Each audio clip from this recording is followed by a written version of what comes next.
Now, the hell will ensue regardless. What they have let loose on the earth, there's no turning back. So they will destroy the earth and all people in an effort to destroy us. But keep in mind, brothers and sisters, that's why it's more important than at any time in this earth to come under the hedge of God and keep the commandments. Keep the commandments and love thy neighbor as thy love thyself, which means don't do to anybody, anyone on the earth, things that you know would offend you if the shoe was on the other foot. At least start there. And also, if we have done things wrong in the past, instead of beating ourselves up with guilt and darkness, repent. Just change your ways and the Most High will accept you, because he's the only one that's going to be able to protect and provide. To protect and provide. He's going to be the only one with what's coming through those doors. Okay? We're here to give you insight, help you connect the dots, and above all, understand follow the commandments, repent from all sins, and get under the hedge of the Almighty. That's the only thing that we ask, is that you follow the Most High and do what's right and transfer the virtue and the truth that you've received through these teachings, transfer that into the world and do your part. But again, Esau is the modern day Pharaoh. Okay, that was a great lesson we put together through the Spirit of the Almighty. Esau's grandson, the Edomite in the Bible, Zepho, is buried in Ayia Napa. Ayia Napa is the party capital of all the island of Cyprus. And that's where the tombs of the gods, they got a tomb of the god in Peah. They got also one over in Ayia Napa where what? Esau's grandson, after winning many wars, he's buried there. He became the first Pope of Rome. The Pope have nothing to do with our people. It's a seat that was set up by Satan through that bloodline. Since we're talking real quick about Zepho, right?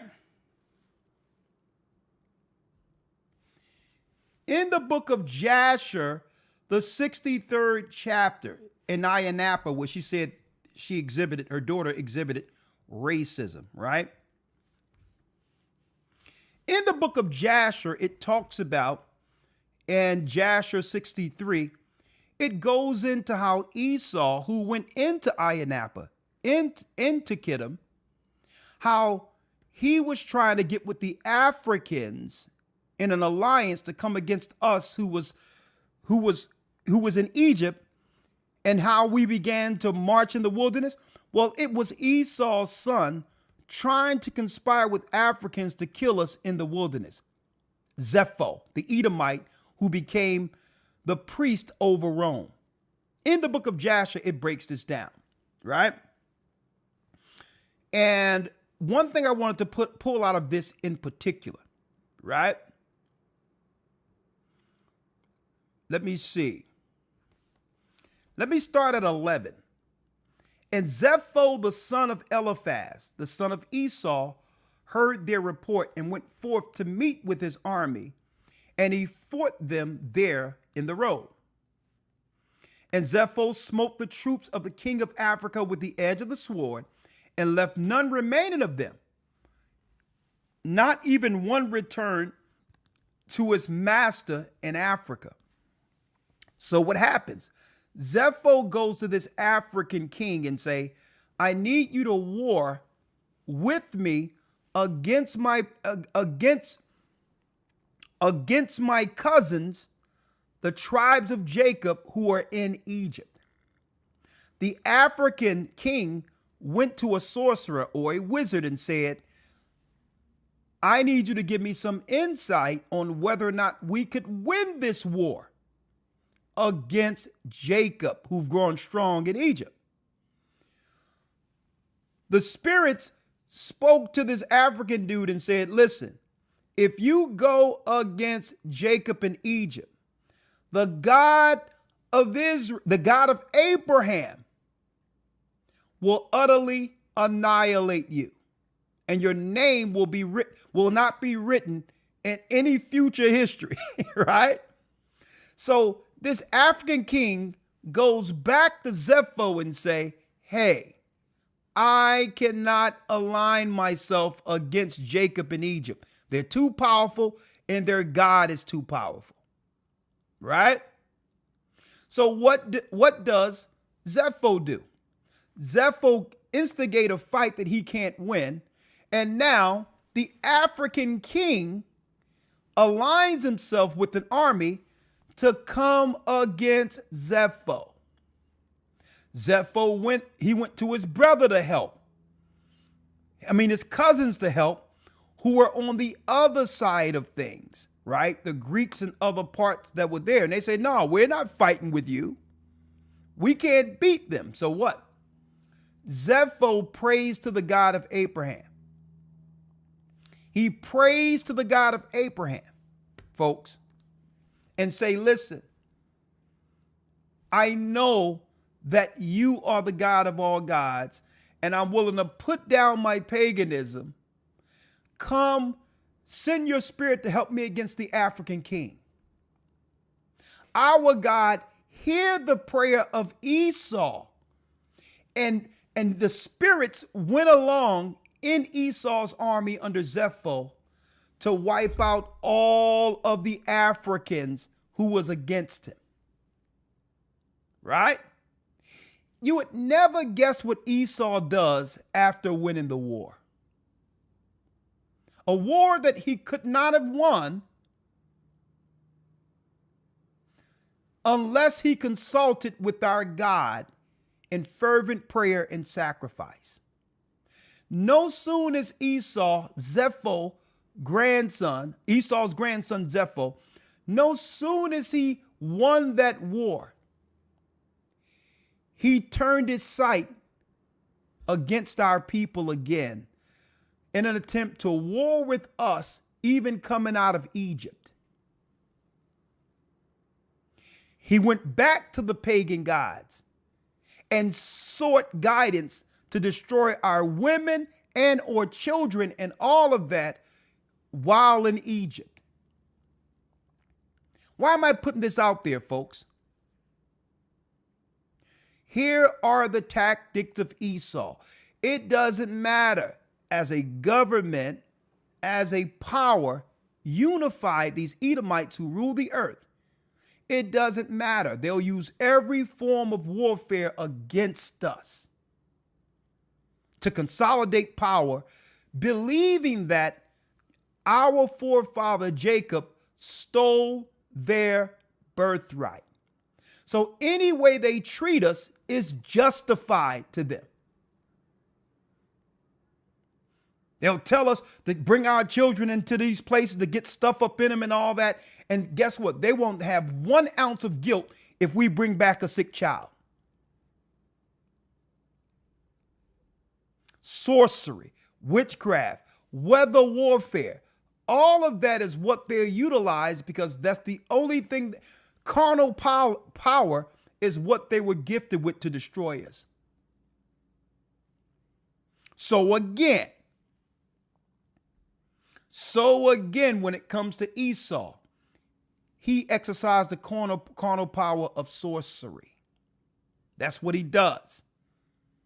And when our people exercise it, we don't realize, hey, there's a judgment for us. There's a judgment for us. So we cannot follow what Esau does when it comes to the sorcery. Eventually, he'll be taken down next anyway.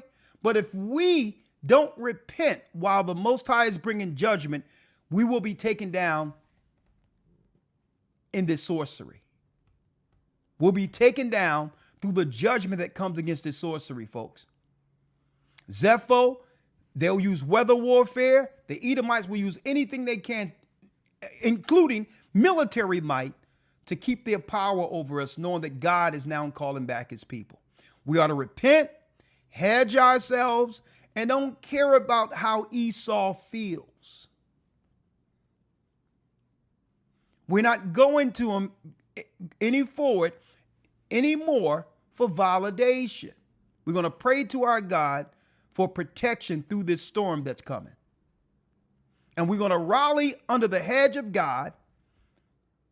On top of that, we repent from our past doings and see the power of the Most High work in our lives. All right. With that, this coming Sunday, we'll be going into the 4 beasts of Daniel, leading to the mark of the beast.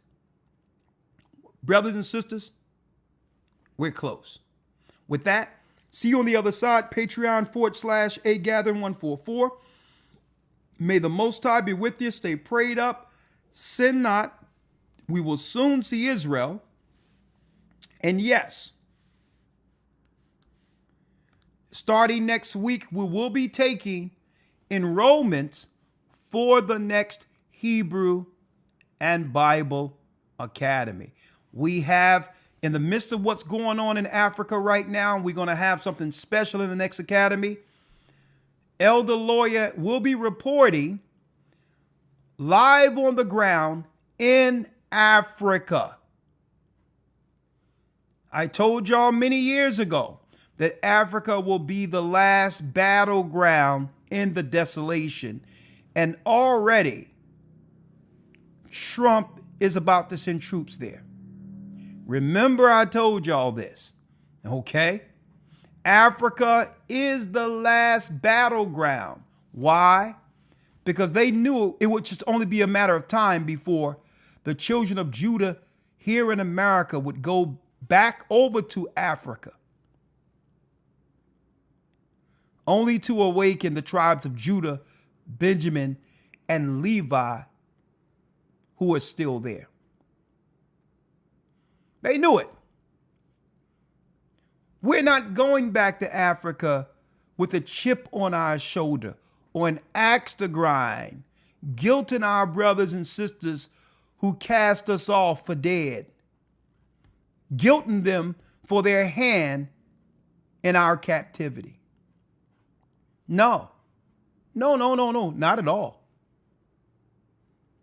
See, when the tribes of Jacob, the brethren, cast off their own brother Joseph into Egypt in the hands of the Arabs and left Joseph for dead, the knowledge and the experience the Most High gave Joseph all by himself built something in him. To a degree, Joseph became king over all of Egypt. Through that kingship, he was able to save not just his family, but the world. That's right.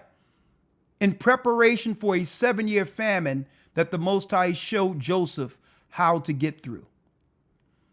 And he was cast away, thrown in prison, and denied by his own brothers, only to embrace them at a time they needed saving. Well, that's who Judah is. We're not going back to Africa. We understand the story of Joseph. The Most High did something with us here in America. We had to what? We had to rally together with no one to help but our God. And the God sustained us with understanding of governance and diplomacy and ingenuity. And with that information and understanding that got us through chattel slavery, that what was a beacon of light to the whole earth to understand how to stand against injustices. We understood why the Most High had us come here. So we're not going back to Africa to blame them for what happened. We're going back to Africa to share the gospel and to show them, hey, this is what forgiveness looked like. but you must stand with us through Jacob's trouble. And the enemy knew this time would come. So in the academy, we will have a special part of, we're going to have foot on the ground, camera footage, interactions with our brothers and sisters in this academy, knowing what's about to happen in Africa. And guess what? Elder Lawyer will be there to help us with that.